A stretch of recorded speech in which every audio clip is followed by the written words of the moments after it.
श्यावर रामचंद्र की जय। देवी प्रपन्नार्ति हरे प्रसीद, प्रसीद मातर्जगतोऽखिलस्य, प्रसीद विश्वेश्वरी पाहि विश्वं त्वमीश्वरी देवी चराचरस्य। कवि यदुमणि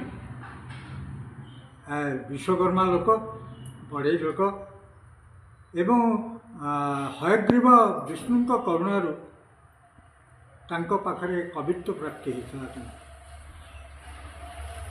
राघव विलास एवं प्रबंध पूर्णचंद्र तांकर प्रख्यात कीर्ति कृतिर कोणार्क रीतिजुगीय कवि, किंतु से जो रहस्य करुले सी आशु कवि तक्षणात् उत्तर देते रेडी से कवित्व राजा आश्चर्य हो जाते। विनायक मानदाता नयागढ़ राजा दिने राजा पचारे आउ जदुमणि केमती अछ आमती कौन चलती।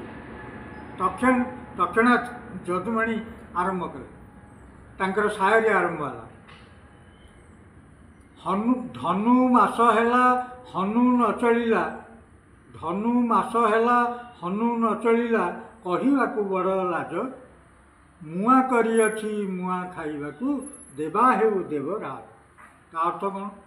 धनु मास है हनु न चलिला माने पार्टी चलला, ता अर्थ घर चुली लगे ना। धनु मास है हनु न चलिला खाइबाकू ना, कहवाकू बड़ लाज, मुआ करिअछि गरीब लोक जदुमणि। धनु मास है हनु न चलिला, कहवाकू बड़ लाज, मुआ करिअछि मुआ खाइबाकू देवा हेउ देव राज। मुआ करिअछि धनु मुआ खाइबाकू, मुआ खाइबाकू देवा हेउ देव राज। श्यावर रामचंद्र की जय।